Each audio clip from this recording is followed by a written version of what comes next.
right, well, 7 friends, now 7 co-authors, Jamaican-born, 6 of them, now successful individuals living abroad, came together to write the newly released Diary of the 7 Virgins. One of the co-authors, Lloyd, is here to tell us about the theme of this book. Good morning to you. It's nice to have you on our set this morning.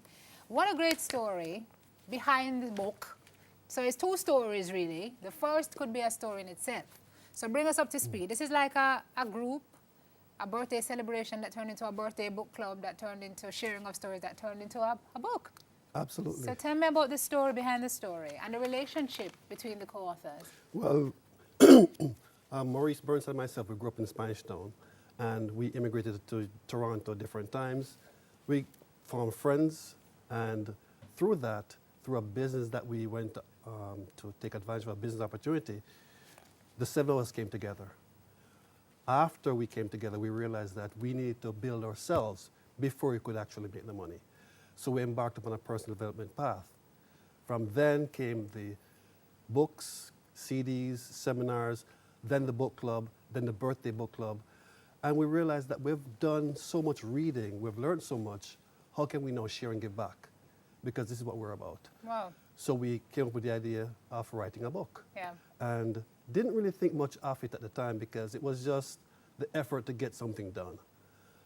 Halfway through, we realized that we had something that was much greater than we thought because of the value we see in it and what we see the impact can be for others. Yeah. For them to learn from not just our experiences, but the experiences of 7 other authors. So this is really how the books that you all read and the CDs that you read changed your life to the point where you decided you needed to put something on paper to see how you could change the lives of others. Absolutely. So it's passing it along. Interesting. So the premise of Diary of the 7 Virgins is essentially that mental virginity is a stumbling block to development, right? Yes. So if you're a mental virgin, you need to find a way to unlock that vast area of your brain that's unexplored and being unused. True, because most of us, we just exist. And most of our brain power remains untapped. And as That's a mental virginity? Who's a mental virgin? a mental virgin, anyone who's not enlightened to the reality of life, to their purpose on earth, what they need to do to take themselves from where they are to achieving a lot more. Because we have so much power within us, we don't realize the power. Once we recognize what we don't know, then our eyes are open to all that's available to us. You talk about that a lot in the chapter of the book that you wrote, Yes. that book that inspired you, which was the Saint Surfer and the CEO, CEO, yes. and the different states of consciousness, where you go from a point where you don't know what you don't know, Absolutely. to a point where you know what you know and are using it effectively without even thinking about it.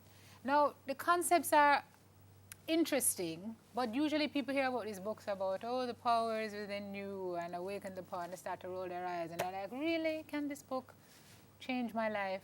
But apparently it can. Yes. If you think about it, I'm just an average guy, just like everyone else, just like you. We grew up here, we want more, we go after what we want. But if you don't consciously do things to make a difference in your life, then your life will never change. See, a lot of people, they want to have more, they want to do more, but they're not aware of how to become more. And if you want to do something, you look at people who have done it, don't reinvent the wheel.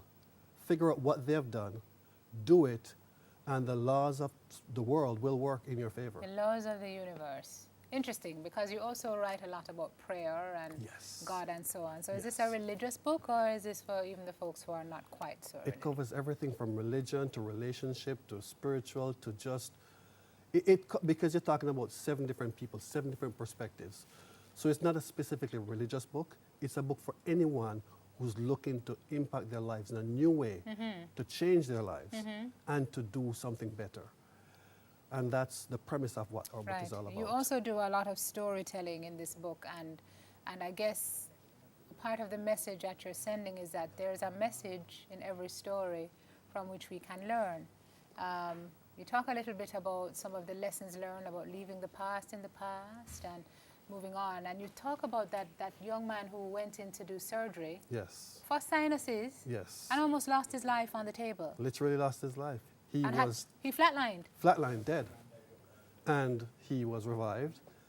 And his attitude towards that at the age of 15 was remarkable. because he listened to the nurse as she told him what had happened. happened? And he shrugged and said, okay, and he went along with what he was doing. And she was surprised as to why he was the way he was. And he told her, giving away a bit of the book, Yes. that it's in the past, it's behind him. So I almost died on the table, but there's nothing I can do about it now. I'm But- still here, Yes. so move forward. Absolutely. And that was a lesson, the That lesson was a that was lesson. learned. Wow, very potent stuff, very powerful. You're launching in Canada later on November next 17th. month, November 17th, but this is like your local launch. Yes, I'm here for a family event and was fortunate to be here. Thank you very much for having me. Yes, And so tell us who the other authors are and tell us some more of what we can learn in the book. Maurice Burnside, my lifelong friend, Curleen Bennett, Amatus Funge, There they Fitzroy are on Grasset, screen. Mhm. Angelita Graham, Peter James, and myself, all 7 of us. And their backgrounds range from actuaries to hairstylists to banker to IT, architect, different people from different backgrounds, but with one common goal, to Which make a is- difference. Yeah. To make a difference. What was it like working with your friends in writing this book? Oh my goodness, where do I start? First of I'm all, sure we're that's great- another book in itself. That's another book. We're great friends, but we have challenges, just like every relationship, every friendship. But we have a code that we have adhered to, where we agree to disagree respectfully and to listen to each other. Yeah. Because in the midst of turmoil, some of the greatest ideas are formed. Yeah, fantastic. Well, you close your chapter with Virgin Reflections and what you call Virgin Wisdom. There's one I really love. No matter what happens in our lives, we must find a way to quickly deal with it, forgive, and let it go. Without forgiveness, we'll keep adding to our bag and weigh ourselves down with things we need not hold on to. Think about the many times we've loved and lost. How heavy is your bag? How many past hurts are you holding on to? Do you have a method to truly forgive and let it go? That's one of the things to think about. This is a book, Diary of the 7 Virgins, Our Journey into Awareness. Lloyd, Richards, thank you so much for being here. And the book is available on... is It's it stores? online, It's or online now. diaryfor7virgins.com, and it will be in Sangsters, and we're in negotiations with Bookophilia as well. Fantastic. Muchas gracias. Thank you for being here. Tell the other authors we said how to do. I will. All right. And as we wrap, that's it for On the Shelf.